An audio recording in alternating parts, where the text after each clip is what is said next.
Yang jelas Anies membaca kisah tentang Pangeran Diponegoro yang juga seorang pejuang melawan penjajah juga. Nah, jadi nyambung gitu lah dengan Karayang Galesong. Karena begini, ketemu lagi dengan beta Bung Redi Walang Bacarita. Tak kenal maka tak disayang. Dia abang cerita nama panggil siapa, terus waktu dulu kuliah di mana. Lalu saya dengar cerita karena abang ini langsung dari Sulawesi, jadi ada sejarah salah satu tokoh dari Sulawesi yang pernah abang cerita itu, mungkin diceritakan, dikasih tahu aja bang ke teman-teman biar tahu, karena situasi politik 2024 ini membuat orang bingung gitu loh. Padahal sejarah perjuangan itu bisa ditarik sampai agar kita tahu runutan perjalanan bangsa ini. Kira-kira gitu bang, silakan. Iya, jadi memang kalau di Sulawesi itu banyak kisah sejarah perjuangan perlawanan terhadap kolonialisme ya. Itu sehingga banyak sekali tokoh-tokohnya. Karena di sana juga banyak kerajaan-kerajaan lokal gitu.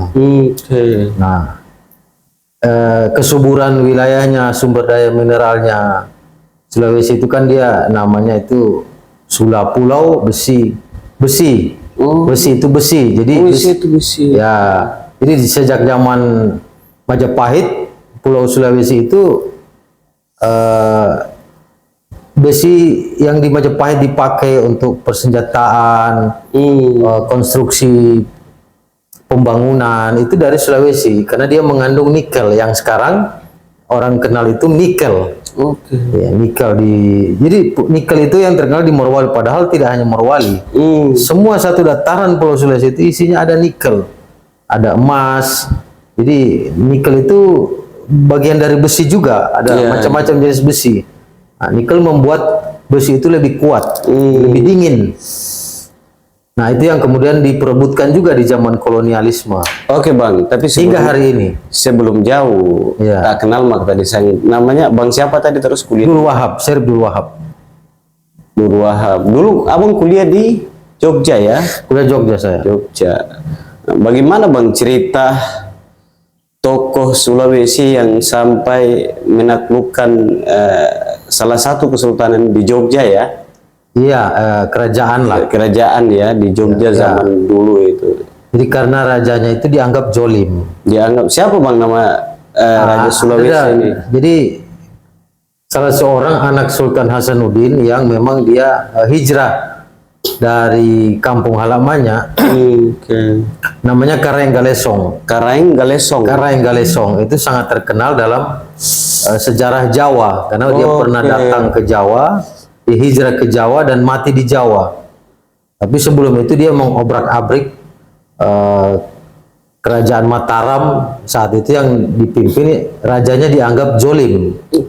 Kenapa dianggap zolim, Bang? Karena dia apa ya namanya? Dia memang kalau bahasa sekarang tuh dia kerjasama lah ya dengan para sudah penjajah ya. Ya, bisa dibilang begitu dengan VOC. Jadi dia kerjasama terlalu kuat dengan VOC sehingga saudara rajanya sendiri memprotes itu. Tapi dalam catatan sejarah saudaranya malah dia bunuh. Nah, ada juga ulama-ulama yang memprotes, itu juga dia bunuh. Siapa namanya? Nah, itu terkenal dengan Amangkurat I. Amangkurat I. Amangkurat I. Padahal bapaknya seorang pejuang, Sultan Agung. Nah, Sultan Agung ini pernah menyerbu VOC di Batavia, di Jakarta. Kalau Anda ke Jakarta kota, kan kota lama, nah itu kan markas VOC dulu. Tapi markas juga orang-orang di Jakarta yang memang di situ interaksi antara orang lokal dan orang VOC. Jadi sudah nggak jelas. Tapi lama kelamaan dikuasai oleh VOC. Nah, VOC banyak modal. Dia bisa beli orang, dia bisa beli idealisme, dia bisa beli iman seseorang. Nah, uang itu tadi modal. VOC ini kan perusahaan dagang, kongsi dagang raksasa terbesar di dunia. Saat itu dia terbesar di dunia, mengalahkan Inggris. Nanti belakangan Inggris jadi besar. Nah, setelah Inggris jadi besar, jadi Amerika yang besar. Entah besok siapa lagi? Kongsi dagang itu. Atau kalau bisa dibilang kongsi dagang itu isinya hari ini adalah oligarki. Oligarki ya. Oligarki di dalam partai politik lah. Betul. Di dalam ormas-ormas segala macam itu oligarki masuk ke dalam. Oligarki ini memiliki modal, tapi dia bermain di kekuasaan. Itu yang disebut oligarki. Jadi kalau konglomerat itu kan dia cuma di luar kekuasaan. Tapi ketika dia masuk ke dalam ya kategorinya oligarki. Jadi dia pengusaha sekaligus penguasa. Itu yang bahaya, Bang. Bukan lagi bahaya, itu pemusnah massal. Nah, jadi senjata pemusnah massal itu salah satu yang paling parah itu ya? sudah kanibal sudah. Nah, atau kapitalisme global ya itu begitu polanya. Begitu, Bang. Tapi sebelum jauh, bagaimana ceritanya tokoh ini dari Sulawesi sampai ceritanya sampai kok dia bisa ke Jawa itu, Bang? Nah, dia ke Jawa, kerajaan Goa saat itu sudah bisa dibilang takluk secara halus. Jadi Karanggalesong ini bapaknya namanya Sultan Hasanuddin. Anaknya Sultan Hasanuddin ini kan banyak. Di Karanggalesong ini anak dari Sultan Hasanuddin dari istri keempat Sultan Hasanuddin. Nah, penyerangan VOC pertama itu gagal. Jadi Sultan Hasanuddin cukup kuat pasukannya. Nanti yang kedua, karena juga ada polemik di dalam internal masyarakat di Sulawesi, sehingga VOC menggunakan juga saudara. Rata-rata begitu, VOC menggunakan politik belah bambu atau divide et impera. Nah, disitulah kemudian pasukan Sultan Hasanuddin agak sulit karena yang dia lawan juga ini sebagian saudaranya, sehingga muncullah tawaran dari VOC. VOC sangat paham itu. Nah, kemudian dia menawarkan kerjasama gencatan senjata. Jadi gencatan senjata itu.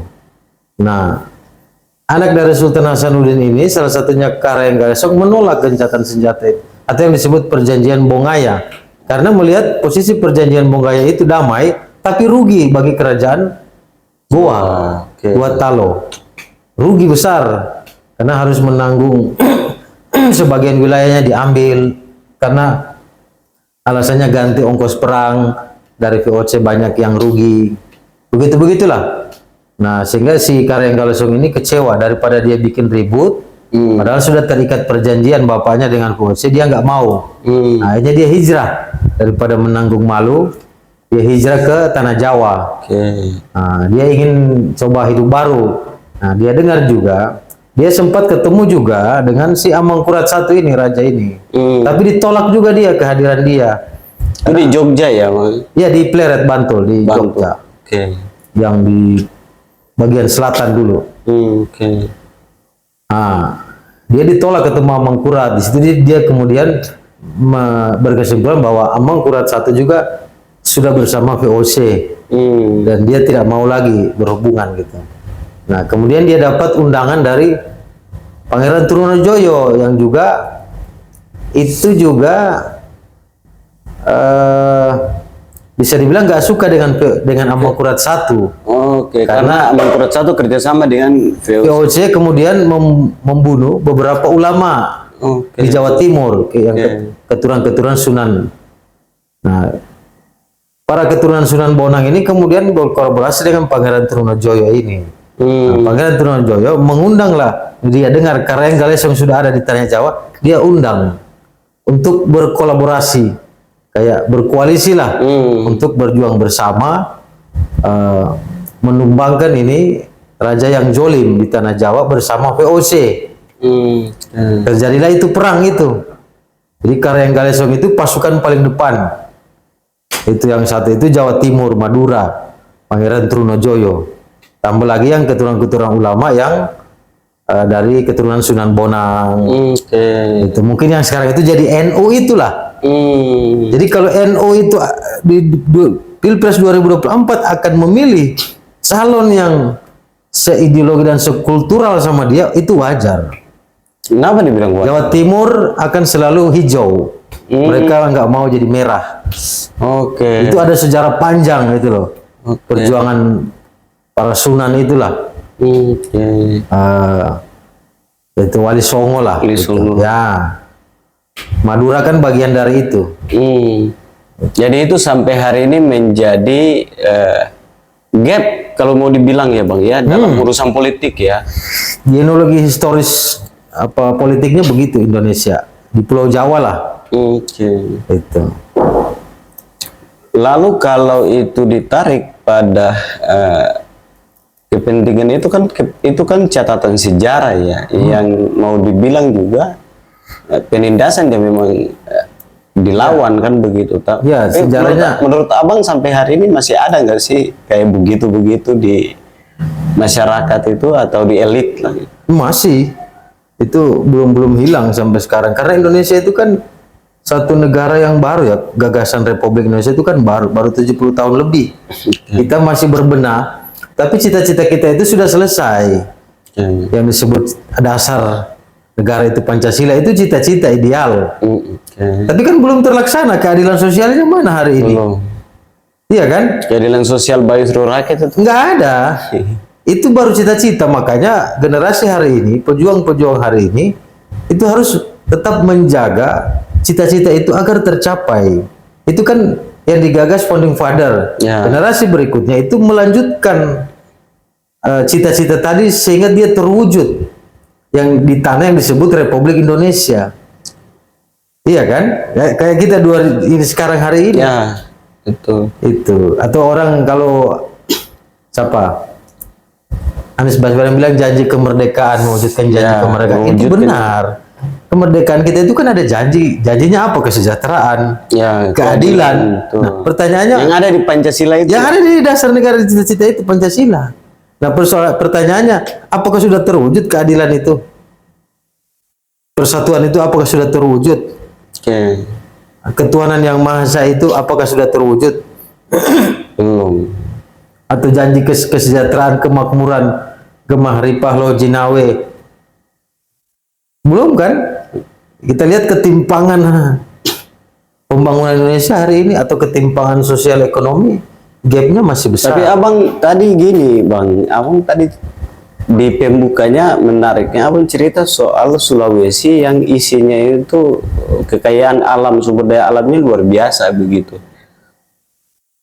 Iya. Faktanya hari ini bagaimana di sana Bang? Apakah sumber daya alam berimbang dengan kesejahteraan masyarakat? Tidak. Atau bagaimana? Tidak sama sekali berimbang. Kita di sana mayoritas penonton lah. Kenapa dibilang penonton? Ya buktinya saya harus hijrah dari kampung halaman.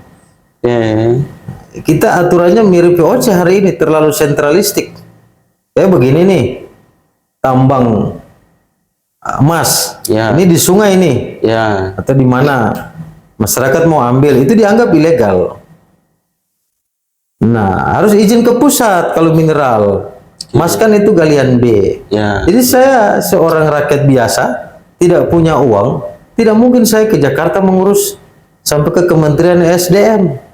Di sana pun saya dengar banyak, ya begitu-begitu semua dianggap uang, orang datang mengurus tambang rakyat. Padahal itu tanah adat dia, tanah kerajaan dia. Jadi ketika dia ambil itu dia bisa ditangkap, dianggap ilegal oleh aparat keamanan. Nah, sehingga yang saya bilang itu disebut ketimpangan hukum. Harusnya hukum itu sudah dibikin di sana.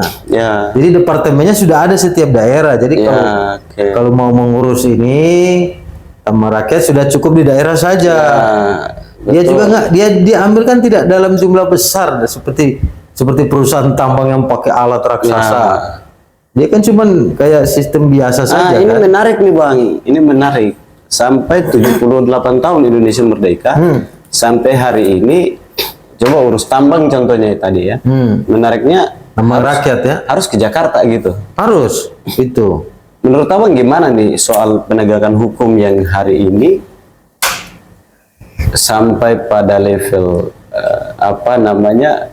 kita kan punya pusat, pemerintah pusat, provinsi sampai kabupaten kota sampai malah ke desa gitu. Tapi kenapa harus kita ke Jakarta kan begitu? Ya ke kementerian. Menurut Abang gimana? Termasuk juga mengurus izin kapal ikan perpanjangan itu harus di kementerian. Ya itu kan konyol sekali. Apa nggak ada cara lain kemudian itu dipermudah? Itu yang saya bilang tadi. Di distribusi kekuasaan kita itu masih sentralistik gaya VOC hari ini. Itu padahal sudah ada undang-undang otonomi daerah, Ya. tapi nggak dijalankan. Malah makin hari makin sentralistik lagi. Tapi dibilang ini nanti ada banyak raja-raja kecil, Bang. Ya sebenarnya itu raja-raja kecil itu muncul karena pola pikir atau kebudayaan dari kebudayaan sentralistik tadi di pusat. Biasanya orang di pusat ke daerah, dia kemudian kooptasi semua karena dia punya power di pusat. Dia datang dengan power politik itu kan, main tunjuk, main ini, main perintah. Nah, dia punya power politik di pusat. Nah, itu yang disebut kemudian dia jadilah pemimpin di daerah kan. Dia maju pilkada modalnya dari pusat juga. Iya kan, orang pusat nggak punya duit banyak. Dari mana dia ambil rekening uang itu? Ya dari Daerah. pusat yang berkumpul semua modal, iya kan? Iya, jadi Terlalu daerah, sentralistik. karena dia nggak punya uang, dia dibiayain, akhirnya Dia biayain. Nah, ketika dia VOC jadi, juga ke dong. ya iya gaya VOC. VOC kan dulu gitu itu nunjuk orang pribumi. Kamu jadi raja sini, kamu jadi bupati sini, kamu harus patuh sama saya. Saya kasih ini kamu uang, saya apa kasih senjata. ada hubungan nggak, Bang, dengan cerita barusan ini yang baru Abang cerita dengan kasus yang terjadi akhirnya anaknya Sultan Hasanuddin harus hijrah itu? Itu salah satunya dia kecewa itu. Karena dia tahu efek dari perjanjian itu bisa dibilang penguasaan secara halus oleh VOC. Oke. Di tanah kerajaan Kesultanan Goa Talo. Dan memang terjadi. Semua sumber daya mineral itu diambil alih oleh VOC, tambang-tambang di kerajaan Goa Talo. Kemudian perdagangannya juga jalur dagang dia monopoli, rempah-rempah semua dia monopoli. Pokoknya dia monopoli semua. Makanya kan VOC kan terkenal dengan monopoli. Ya, itu kan rempah. monopoli perdagangan. Iya. Dan hari ini juga Indonesia terjadi mirip begitu. Anda seorang bikin jamu di kampung, bahannya dari hutan Anda, tapi Anda nggak bisa dapat izin. Karena ada pemain herbal yang besar juga. Iya kan? Iya, berarti jadi Anda bisa ditangkap. Ya, Dianggap menjual racun. Dianggap menjual bahan berbahaya. Alasannya macam-macam lah. Anda harus urus izin itu sampai BP POM. BP POM kan sulit itu. Mau seorang rakyat jelata, dia memang dari dulu tradisinya seorang tadi bikin obat, mau ngobatin orang. Ketika dia mengedarkan ini obat herbal dalam jumlah banyak, dia bisa ditangkap obatnya karena tidak ada izin. Itu. Dan izinnya juga dia nggak bisa ngurus di daerahnya. Nggak bisa ngurus karena persyaratannya berat. Harus ruangannya begini, laboratorium begini. Udah kayak skala perusahaan syarat dari BP POM. Ya si rakyat jelata nggak bisa, wong makannya aja dia nggak bisa. Itu apalagi mau bikin ruangan representatif, ada laboratorium ini bahan ini, ya nggak bisa dia. Akhirnya apa? Dia berhentilah dari memproduksi herbal. Masuklah ini industri farmasi global kan, buat obat kimia yang tentu saja juga sebagian itu efek sampingnya bisa lebih parah gitu. Ya ini industri global ya. Nah itu yang saya sebut tadi, belum ada keadilan sosial itu, masih ada ketimpangan. Padahal bisa dibikin itu aturan, karena dia skala kecil bisa. Betul. Oke Bang, lalu kita kembali. Terus setelah anaknya Sultan ini, Sultan Hasanuddin, ya Karanggalesong ini dia di Jogja. Akhirnya dia di Tanah Jawa. Tanah Jawa. Ya. Setelah itu, saat itu belum ada Jogja. Oke, akhirnya adanya Mataram. Dia bekerja sama lah dengan Pangeran Trunojoyo dan beberapa keturunan Sunan Bonang dan sebagian masyarakat. Ujungnya daripada perang, perang melawan pasukan mereka ini Karanggalesong koalisi dengan Pangeran Trunojoyo, perang lawan Amangkurat, Raja Amangkurat. Dan Raja Amangkurat kalah, lari ke Tegal dan meninggal di sana. Tegal. Iya, Tegal. Jawa Tengah ke sinilah. Dekat Jawa Barat lah gitu. Dan akhirnya terakhir istananya diobrak-abrik. Mengenai Trunojoyo masuk, pasukan Karanggalesong masuk ke Pleret Bantul, diobrak-abrik. Istananya masih ada, udah jadi tempat sejarah aja. Oke. Iya, karena dianggap istananya itu udah rusak, nggak perlu di anu lagi gitu. Sudah ada kesalahan mungkin di situ ya. Itu. Dalam cerita-cerita itu ya. Ya, sehingga raja-raja Mataram berikutnya tidak mau lagi menggunakan itu. Mereka balik lagi ke kerajaan awalnya di Kota Gede, di mana Sultan Agung membangun pemerintahannya di situ, ada masjid. Itu dianggap lebih damai dan lebih tidak banyak konflik politik. Baru lah ya. Istana lama. Oh, istana Karena lama. kan Amangkurat I ini kan anaknya Sultan Agung. Oke. Sultan Agung ini sangat bersahabat dengan Sultan Hasanuddin dan Sultan Alauddin. Jadi kakek dari Karenggalesong. Oke. Itu atau bapak dari Karenggalesong Sultan Hasanuddin. Nah, anaknya Sultan Agung ini namanya Amangkurat I. Kan anaknya ada berapa orang. Nah, dia konflik juga dengan beberapa kakak adiknya itu, pangeran-pangeran yang lain. Tapi dia karena dia sudah menjadi raja, dia punya kuasa. Nah, banyak orang bilang dia berbuat sewenang-wenang atau jolim lah demi kekuasaan dia gitu. Nah, sehingga terjadilah pemberontakan-pemberontakan itu kan.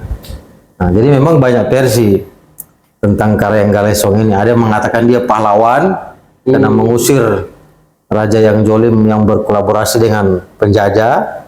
Ada juga yang mengatakan dia pemberontak bersama Pangeran Trunojoyo. Jadi ada dua versi itu.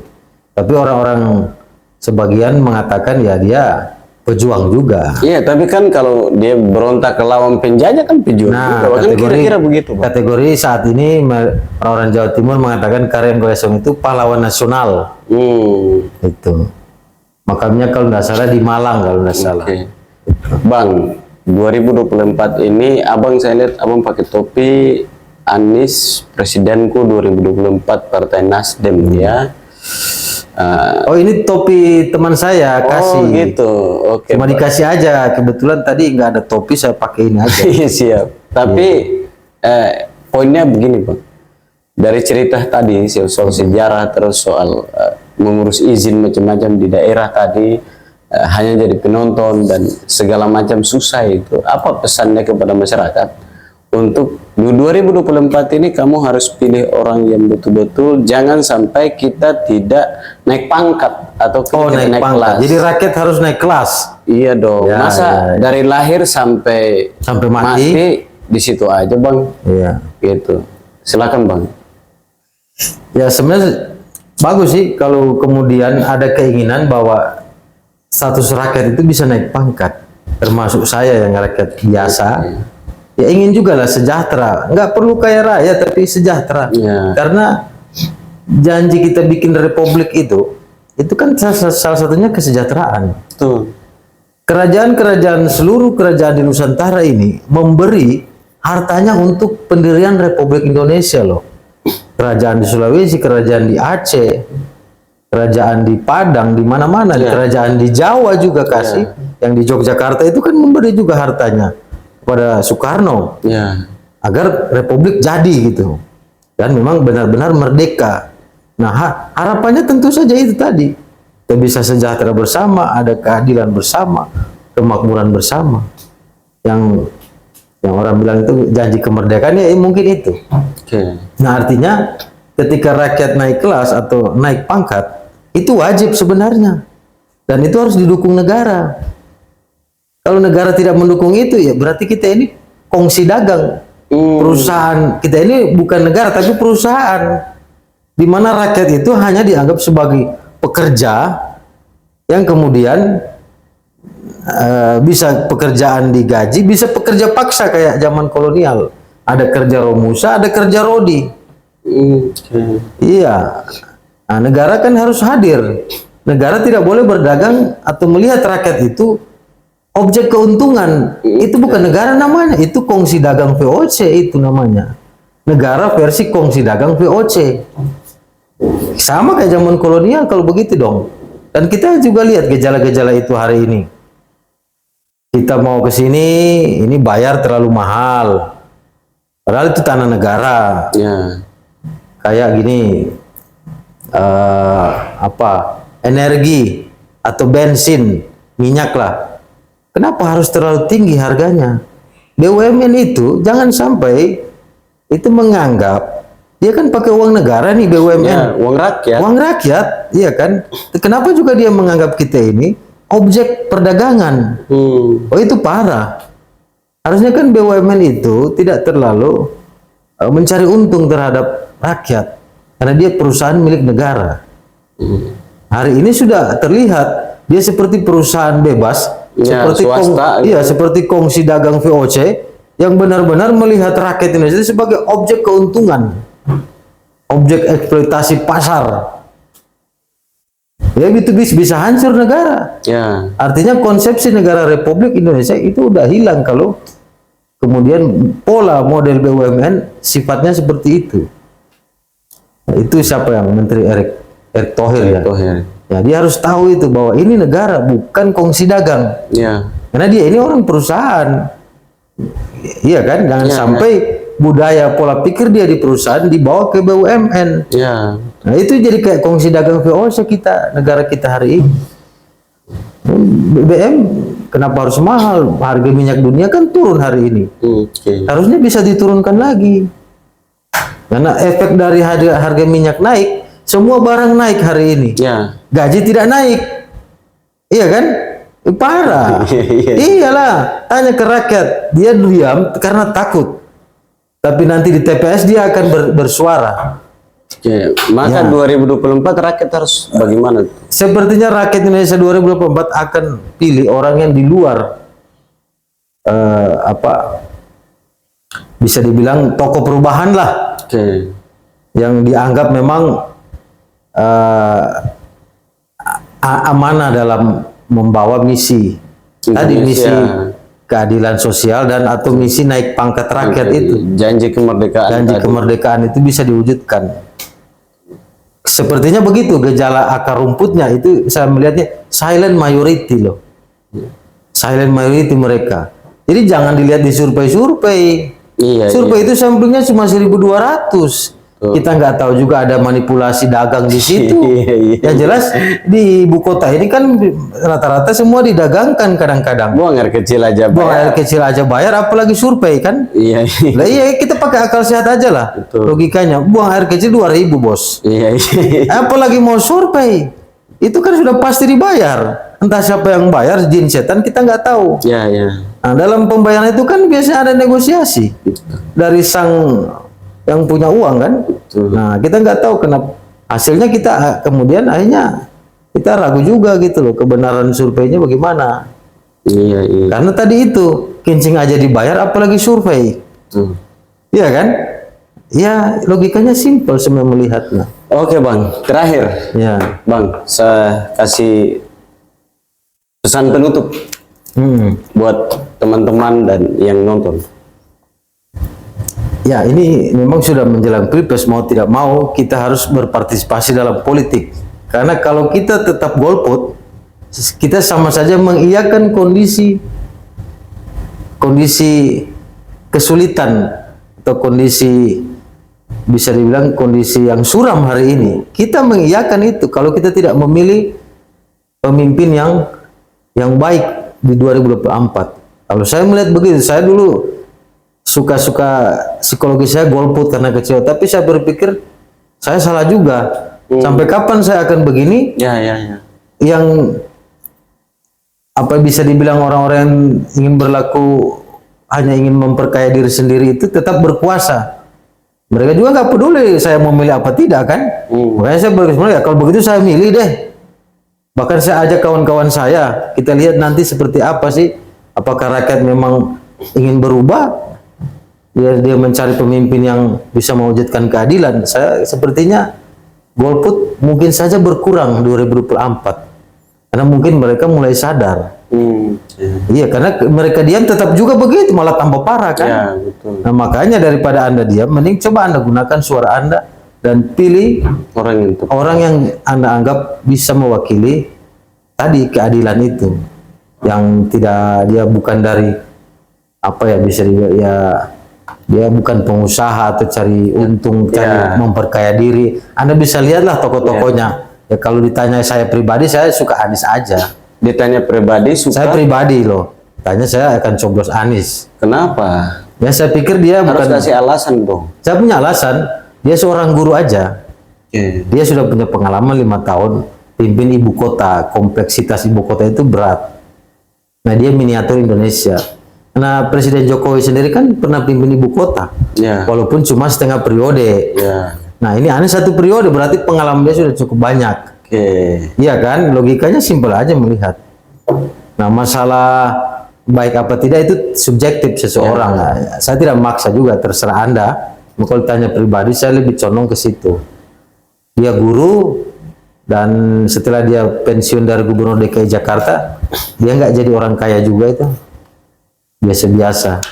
Yang jelas, Anies membaca kisah tentang Pangeran Diponegoro yang juga seorang pejuang melawan penjajah juga. Nah, jadi nyambung gitu loh dengan Karyang Galesong, karena begini, silsilah Pangeran Diponegoro itu ada hubungan dengan kerajaan Goa.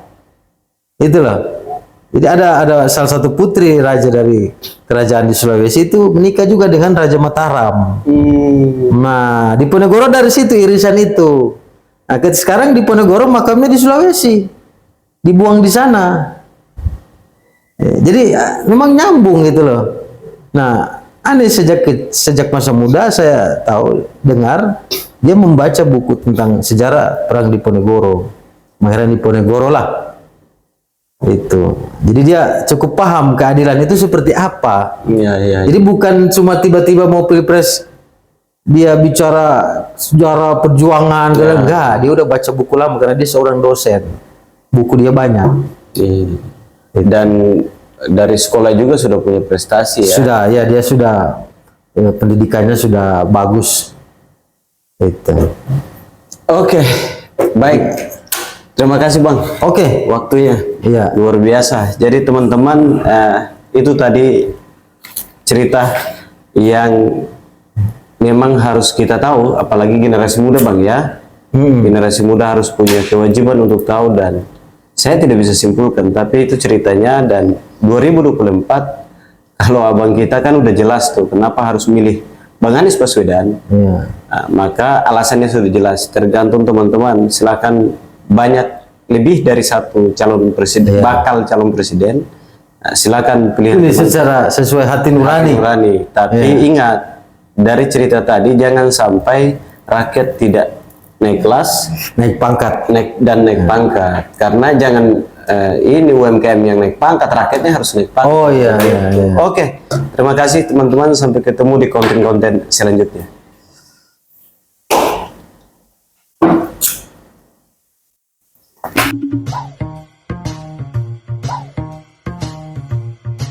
Thank you.